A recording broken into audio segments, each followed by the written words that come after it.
There are 4 phases po on how can our prayer be effective po.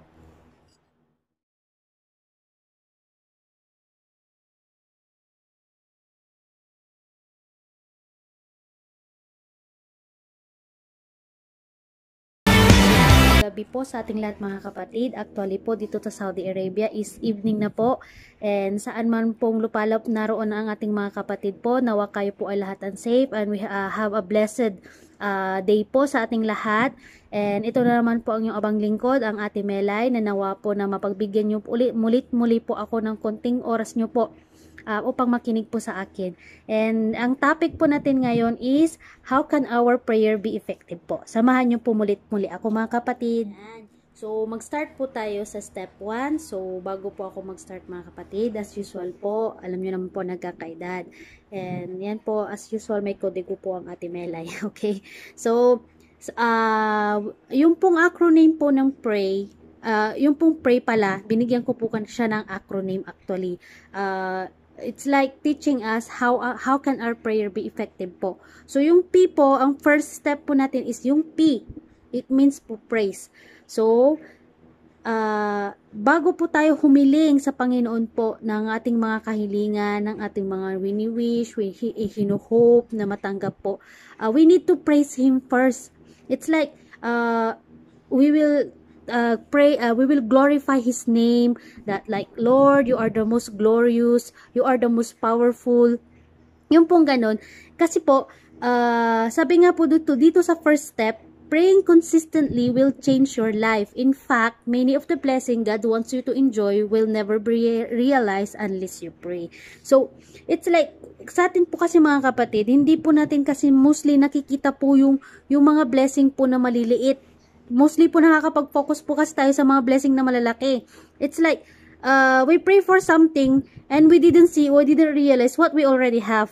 Yung ganun po. So, medyo nalihis po tayo doon na sorry po. Actually po, yun po, is praying, first step po sa praying is praise. We need to praise Him. We need to glorify His name. We need to know His name and He needs to hear what is He to us. Ganun po. So, ano po tayo sa second step po tayo ng pray. Nandun na po tayo sa R, and R po means repentance po. Lahat po tayo alam po ang ibig sabihin ng repentance.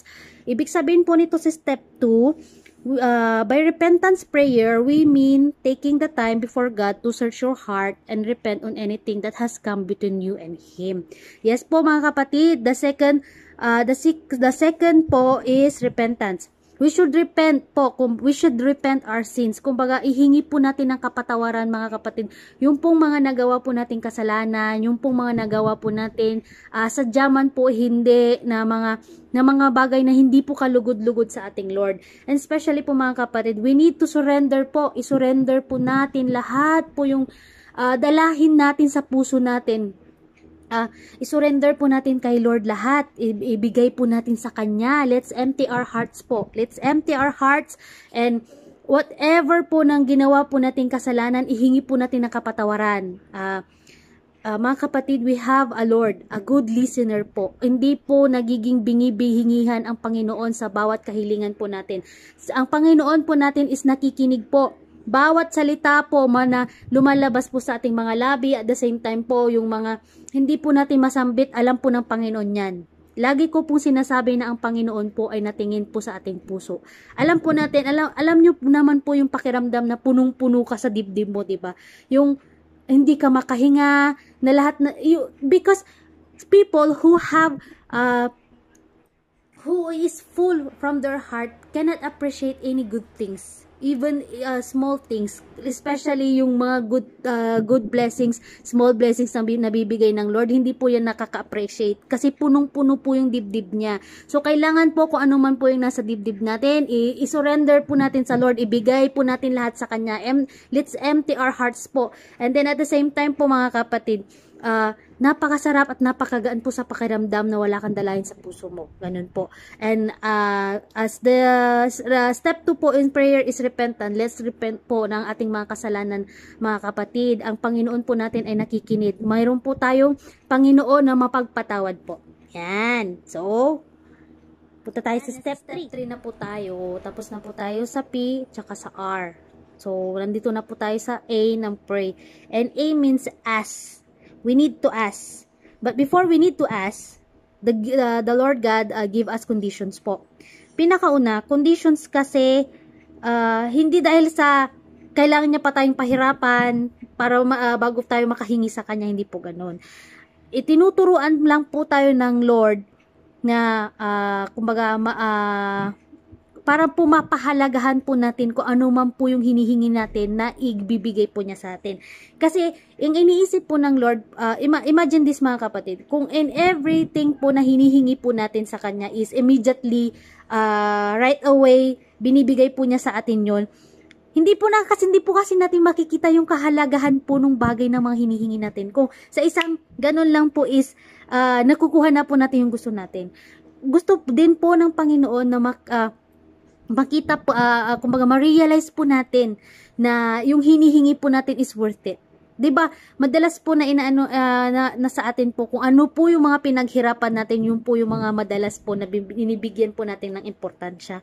Yun din po ang gusto ng Panginoon. So, it's not because He give conditions bago tayo makahingi sa Kanya, ibig sabihin nun hindi niya tayo mahal or hindi tayo mahalaga sa Kanya kasi binigyan niya tayong kondisyon, kailangan niya pa tayong pahirapan bago tayo makahingi, or kumbaga isbingi siya sa atin. Hindi po. Gusto lang po ng Panginoon na ma-realize po natin yung kahalagahan ng mga bagay na gusto nating hinihingi sa Kanya. And then as I've said po dun sa repentance po, ang isa din pong kondisyon ng Panginoon is gusto po niya na linisin po natin yung mga sarili natin. Hindi po yung lilinisin po na through physically lang po. Pangkalahatan na po yan. Emotional, spiritual, everything. Lahat po ng aspeto po ng pagkatao natin. And especially our hearts po. Kaya kung ano po yung nandun po sa puso natin, alisin po natin yan. Isurrender na po natin sa Kanya mga kapatid. Kasi alam niyo po yung point na if our hearts are clean and then we pray, yun lang po ang laman ng puso natin and Lord will see it. So of course si Lord magfo-focus lang po siya sa laman ng puso natin. This child wants this one. So yun lang po ang laman ng puso niya. So doon siya magfo-focus. Kasi po pag marami pong laman yung puso natin as we pray, parang maguguluhan ng Lord. Ang daming laman ng puso niya. Merong ganito, merong ganyan, merong ganito. Baka mamaya may mas makita pa siya na mas kailangan mo. So, yung hinihingi mo is masiset aside. Yung parang ganun po. And then, example na rin po mga kapatid. For example po na, di ba po pag we have our very important interview or harap po tayo sa pinaka-importanting tao, mga matataas na tao sometimes, or anyone po na, family or loved ones, 'di ba? Before po tayo humarap sa kanila is naliligo pa tayo. Yung iba po nagpapa-parlor pa, sinusuot po natin yung mga attire po natin, ganun, mga best outfit po kumbaga. Ganun din po nawa mga kapatid ang gusto ng Panginoon. Gusto niya po na presentable tayo at ready po tayo pagharap po sa Kanya.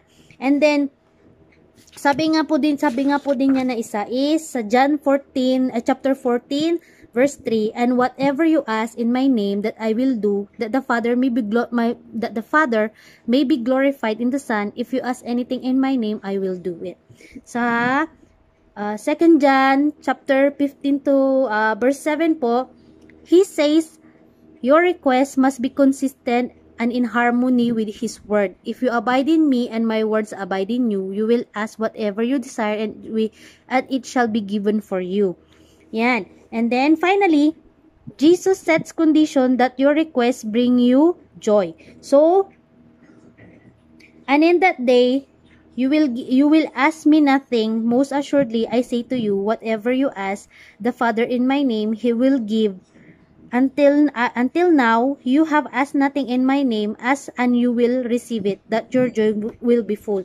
So, ang gusto lang po ng ating Panginoon is maging masaya po tayo. Maging masaya po tayo and as tulad po ng pagkakasabi niya, kung ginagawa po natin ang mga kalugod-lugod po sa kalooban ng ating Panginoong Ama. Whatever we ask po, with the name of His Son, Jesus Christ, igagrant po niya po sa atin. Ganun po. So, punta na po tayo ng ating acronym po ng pray. So, tapos na po tayo sa P as a praise, R po as repentance, A po as ask, and then nasa Y na po tayo. It means po, Y it means yield po. So, yield means, literally means to become soft and pliable po.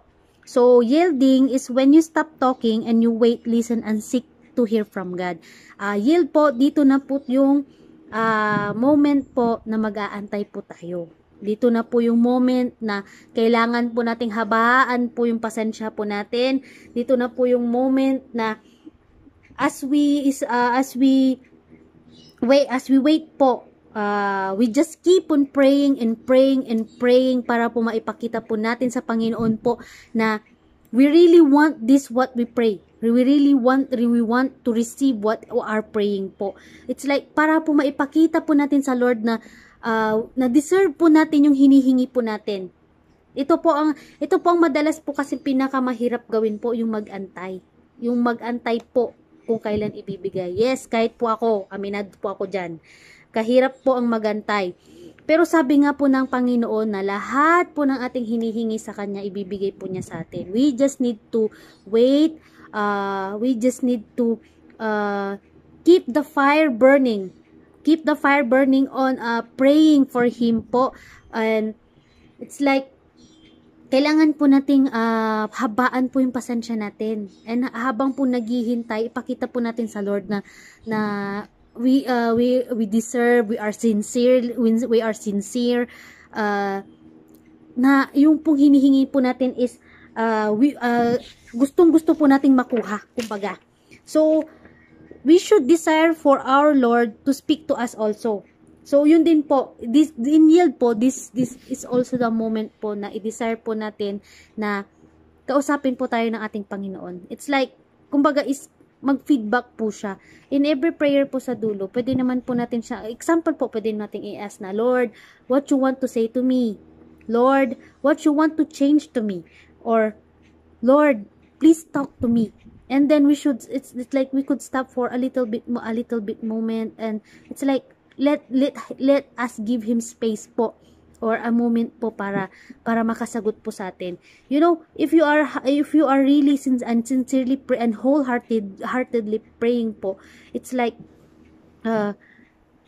you are talking to Him. Sometimes po may mga nadidiscern ka, may mga dumadating sa iyo, may mga naipaparating siya through sa isip po natin, minsan sa puso po natin, ganun po. And you know, praying po is the moment this is the moment po, ang moment po natin na maka one-on-one po at maka heart-to-heart po ang ating Lord. So, let's keep on praying. Because alam nyo po ba na,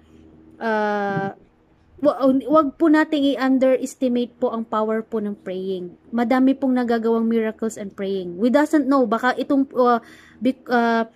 malay po natin in one pray, once in our life na nailigtas po tayo. Praying is very powerful po. So, nawa pa kapatid na hindi po kayo magsawa po na magdasal at humingi, tumawag sa ating Panginoon. Hindi po siya nabibingi. Hindi po siya bingi. Lahat po yan, mga kapatid, naririnig po ng ating Lord. So, maraming salamat po ulit sa pagsama po ulit sa akin, pakikinig po sa akin sa ng ilang minuto po. Maraming pong salamat po. God bless po sa ating lahat, at lagi ko pong dasal nawa po na safe po tayo lahat, especially po our family po. Kailangan po nating magpalakas, at lalo na po, at hindi na po natin kailangan manghinap sapagkat tayo po ang powerhouse po ng ating mga pamilya. So, good luck po sa lahat and God bless.